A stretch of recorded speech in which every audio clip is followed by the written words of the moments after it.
Assalamualaikum warahmatullahi wabarakatuh. Baiklah, di sini saya akan melanjutkan penjelasan Dedian Saputra. Saya Cici Chandrawati. Langsung saja ya. Di sini saya akan memasuki contoh, di mana contoh soal ini contoh program linear metode simplex meminimumkan dengan fungsi tujuan z sama dengan min x1 dikurang x2 ditambah x3 dikurang x4 dikurang 4x5 ditambah 2x6 dengan fungsi kendala x1 ditambah x2 ditambah x3 ditambah x4 ditambah x5 ditambah x6 kurang dari sama dengan 6 untuk kendala yang pertama. Untuk yang kendala kedua, 2x1 dikurang x2 dikurang 2x3 ditambah x4 kurang dari sama dengan 4. Dan kendala yang ketiga, x3 ditambah x4 ditambah 2x5 ditambah x6 kurang dari sama dengan 4. x1 lebih dari sama dengan 0 untuk i sama dengan x1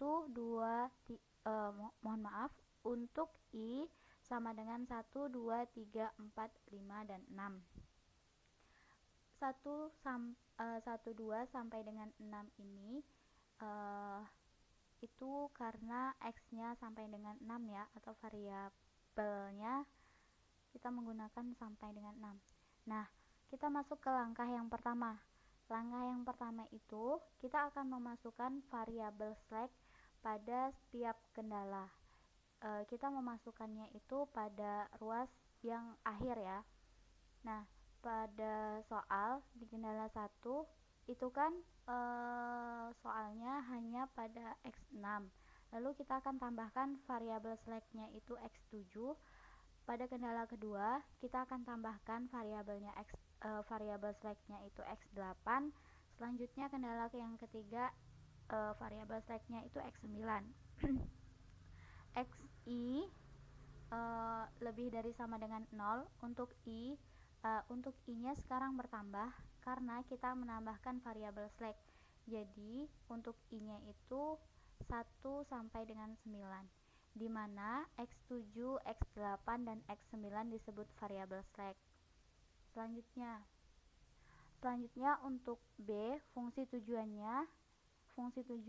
ini tadi yang z itu kita tambahkan variabel slack juga. Nih tadi kan soalnya untuk fungsi tujuan z sampai 2x6, lalu kita tambah 0x7 ditambah 0x8 ditambah 0x9, lalu ditulis menjadi, ini kita akan mengubahnya menjadi persamaan dengan cara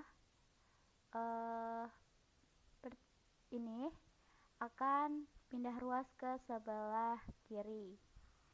Jadi tanda-tandanya di sini akan berubah seperti z ditambah x1 ditambah x2 dikurang x3 ditambah x4 ditambah 4x5 dikurang 2x6 ditambah 0x7 ditambah 0x8 ditambah 0x9 sama dengan 0. Lalu kita pindahkan persamaan yang ini tadi ke sebelah sini. Setelah itu xi lebih dari sama dengan 0 untuk i 1 sampai dengan 9. Nah, ditentukan bahwa x7, x8, dan x9 merupakan variabel basis. Nah, untuk langkah yang pertama sudah selesai, kita akan masuk langkah yang kedua. Langkah yang kedua itu kita membuat tabel simplex dengan cara yang pertama, masukkan koefisien pada persamaan sebelumnya ke tabel berikut.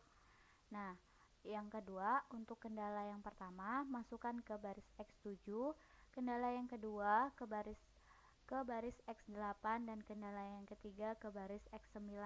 Maksudnya, untuk kendala yang pertama tadi masukkan ke baris ini, dan untuk yang kendala yang kedua masukkan ke baris ini, dan yang ke-9 ke sini.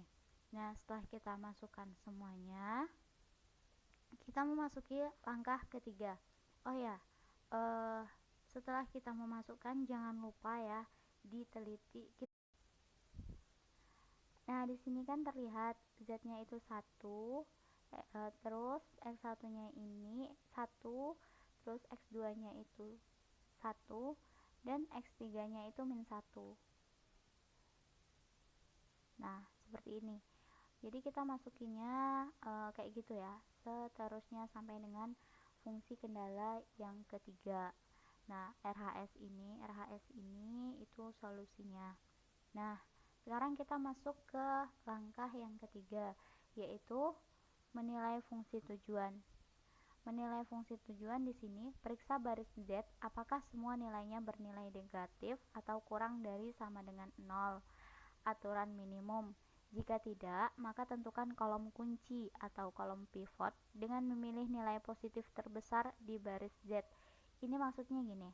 Nah, kita di sini diminta untuk melihat koefisien dari fungsi tujuan Z tadi. Nah, di sini kita lihat apakah nilainya masih ada yang negatif. Jika masih ada nilainya yang negatif, kita akan kerjakan. Yang pertama itu. Nah, selanjutnya nih, jika tidak, maka tentukan kolom kunci. Jika tidak ada. Nah, di sini kan ada. Jadi, kita akan kerjakan. Dengan cara kita akan memilih nilai positif terbesar di baris Z. Nah, kita akan mencari nilai positif terbesar di baris Z. Kita cek. Ini 1, 1, 2, dan 1, 1. Nah, ini ada 4. Nah, di sini kita lihat sebelah kanan. Nggak ada. Nah, jadi kita akan menentukan. Kita dapat nilai positif terbesarnya di barisan Z itu kita dapat 4 pada X5. Nah, setelah itu kita masuk ke langkah yang keempat. Langkah yang keempat itu kita akan menentukan unsur pusat atau PE dengan ada kolom kunci atau kolom pivot. Nah, kolom kunci atau kolom pivot.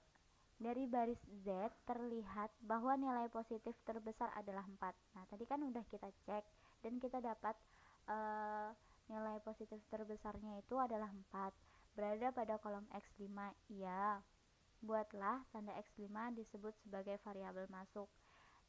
Ingat ya, ini kita tandai dengan variabel masuk. Selanjutnya, baris kunci. Untuk menentukan baris kunci, maka kita lakukan pembagian nilai RHS dengan nilai pada kolom kunci KK dengan perhitungan 0/4 sama dengan 0. Ini dari mana? Ini gini ya. Nah, untuk mencari RHS per KK ini tadi, ini nih rumusnya. Ini RHS kita bagi dengan ini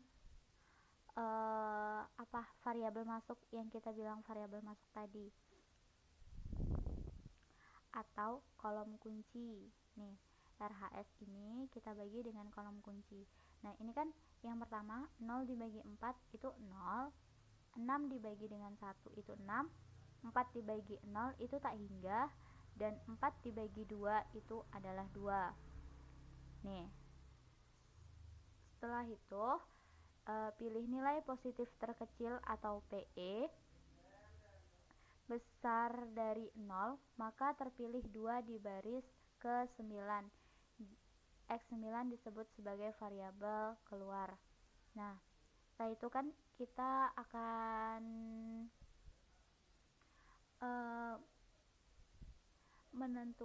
kita akan pilih nilai positif terkecil atau PE sama dengan 0, maka kita pilih angka positif terkecilnya itu berapa. Nah, kita dapatin ini 2. Nah, setelah itu angka kunci elemen pivot.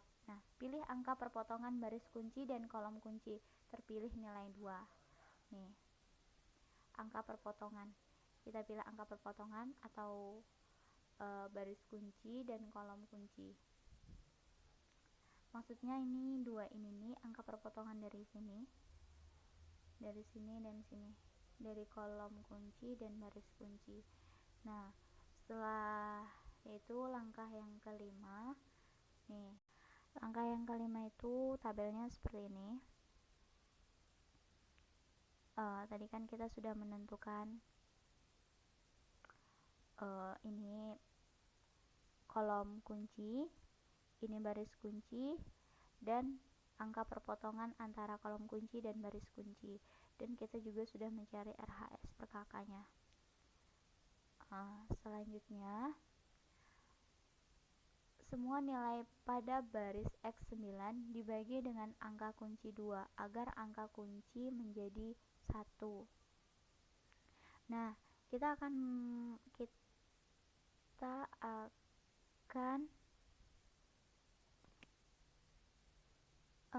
nah, ini kan semua nilai pada baris X9 dibagi dengan angka kunci 2 agar angka kunci menjadi 1.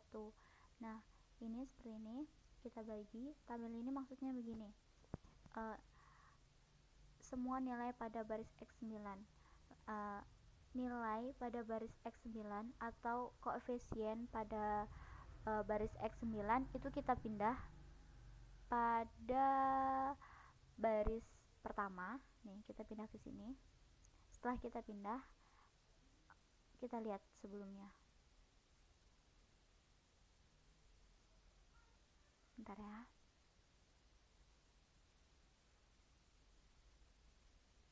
Nah, ini nih nilai yang ada pada X9 ini kita pindah pada baris yang pertama.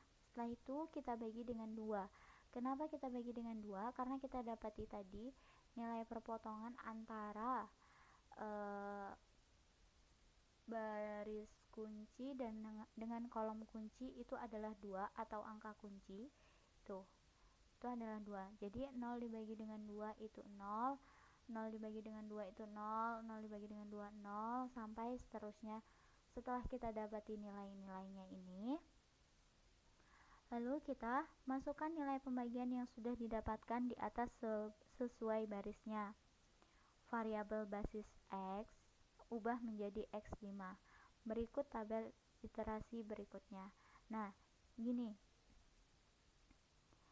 Nilai yang sudah kita cari, yang sudah kita dapatkan dari pembagian X9 dengan angka kunci, itu sudah kita dapatkan. Kita akan taruh di sini. Kita akan taruh di baris X9. Tetapi untuk X9 di sini, ini kan harusnya X9. Tetapi X9 ini X9-nya itu dikeluarkan. Dia X9 itu kan tadi menjadi variabel keluar. Nah, sedangkan X5-nya ini menjadi variabel masuk. Jadi X9 keluar, X5-nya ini masuk, atau X9 itu diganti dengan X5. Setelah itu masukkan nilai-nilainya.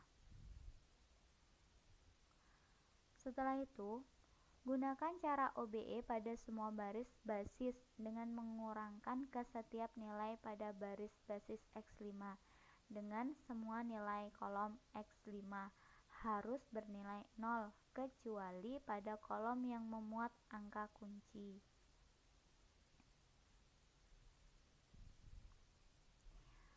Nah,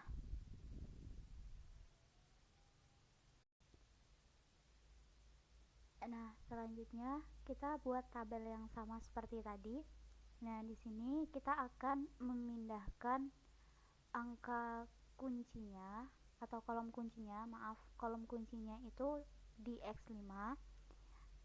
Setelah itu kita juga pindahkan X5 yang sudah kita cari tadi di sini. Nah, selanjutnya karena baris X8 pada kolom X5 sudah 0, maka tidak perlu lagi kita mencari atau melakukan perhitungan dengan OBE. Nah, di sini yang menjadi patokan untuk kita mencari OBE itu kolom kunci. Apabila kolom kuncinya ini bernilai lebih dari 0, berarti 1 ya, 1 ke atas, itu kita akan mencari dengan menggunakan OBE. Nah, kebetulan pada X8 ini tadi pada X8 itu kolom kuncinya itu 0, jadi tinggal kita pindahkan saja nilai-nilainya. Nah, nilai-nilainya tadi berapa? Kita cek. Nah, nilai-nilainya ada 0, 2, min 1, min 2, 1, 0, dan seterusnya. Kita pindahkan ke sini. Nih. Setelah itu, pada baris X7, kolom X5 bernilai 1, maka kita ubah menjadi 0 dengan menggunakan rumus OBE. Nah, pada X8 tadi tidak kita cari karena itu nilai kolom kuncinya itu 0. Nah, pada X1 kita cari. Mengapa? Itu karena nilai kolom kuncinya itu adalah 1. Nah, di sini kita cari ya. Nah, kita cari, kita itu mau mengubah nilai 1 itu tadi menjadi 0 dengan cara menggunakan rumus OBE. Berarti X7 dikurang X5. Nah, X7-nya itu kan tadi 1 dikurang dengan X5. X5-nya berapa? 1. Jadi 1 dikurang 1 itu 0. Nah, selanjutnya kita akan mengubah juga yang di sini. Nah, yang di sini tadi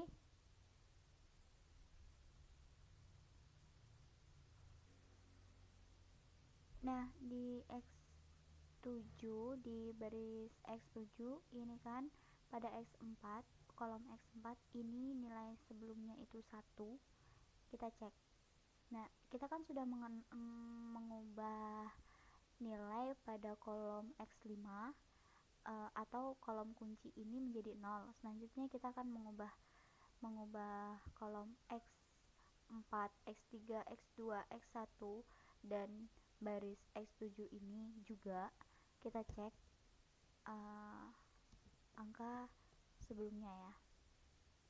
Angka yang di tabel sebelumnya itu kita cek dulu.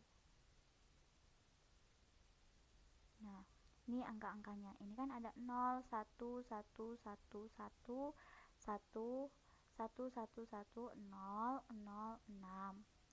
Nah, angka-angka itulah yang akan kita rubah dengan rumus OBE yang X7 dikurang X5 tadi. Nah, di sini tadi kan sudah kita lihat angkanya itu kan 1. Di sini 1, 1 lalu 0, 0. Nah, 1 ini kita X7. Nah, X7-nya kan 1. X5-nya berapa? Setengah. Jadi 1 dikurang dengan setengah itu hasilnya setengah. Begitupun yang ini. 1 dikurang dengan setengah hasilnya setengah. Nah, 1 dikurang dengan 0 itu hasilnya 1. Begitupun untuk kolom X6, X7, X8, X9. Nah, dan RHS-nya begitu pula. Nah, ini tidak berlaku hanya untuk X7 maupun X8 saja. Untuk fungsi tujuan Z juga kita akan mencarinya seperti itu. Nah, fungsi tujuan Z pada kolom kunci itu tadi kan bernilai berapa, kita cek, bernilai 4 ya. Nah, pada kolom kunci fungsi tujuan X5 ini tadi kan bernilai 4. Nah, kita akan mengubahnya juga menjadi 0 dengan rumus Z dikurang 4X5. Jadi Z-nya berapa? 4 dikurang 4X5. Jadi berapa? Z dikurang 4X5 berarti 0. Begitupun seterusnya. Selanjutnya, periksa baris Z apakah nilainya masih ada yang bernilai positif. Jika masih ada, maka lakukan perhitungan ulang seperti pada langkah 4 dan langkah kelima. Kita akan lihat dan kita akan periksa pada baris ke Z. Selanjutnya, lakukan secara berulang sampai nilai pada baris Z semuanya bernilai negatif. Berikut hasil tabel literasi selanjutnya.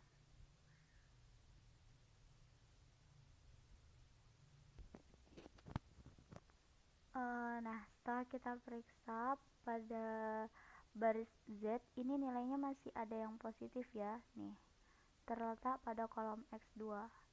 Nah, jadi kolom X2 ini kita tentukan menjadi kolom kunci, ditandai dengan warna kuning. Nah, untuk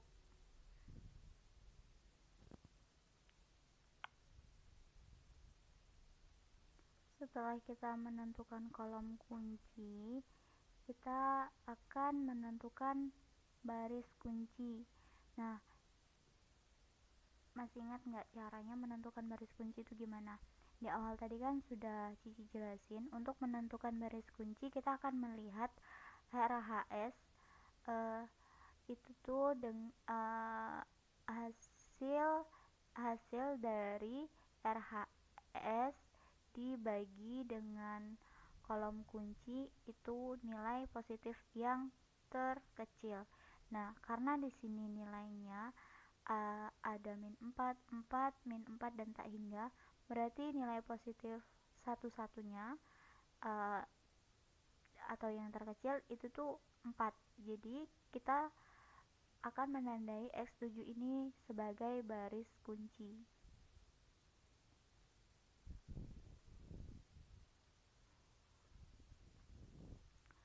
Selanjutnya,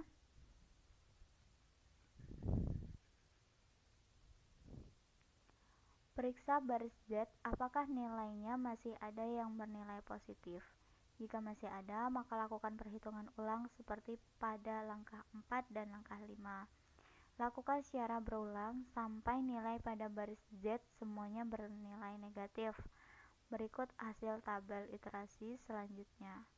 Nah, di sini kita akan melihat kembali baris Z apakah nilainya masih ada yang bernilai positif. Jika masih ada, kita akan melakukan perhitungan seperti yang kita lakukan pada langkah 4 dan langkah 5.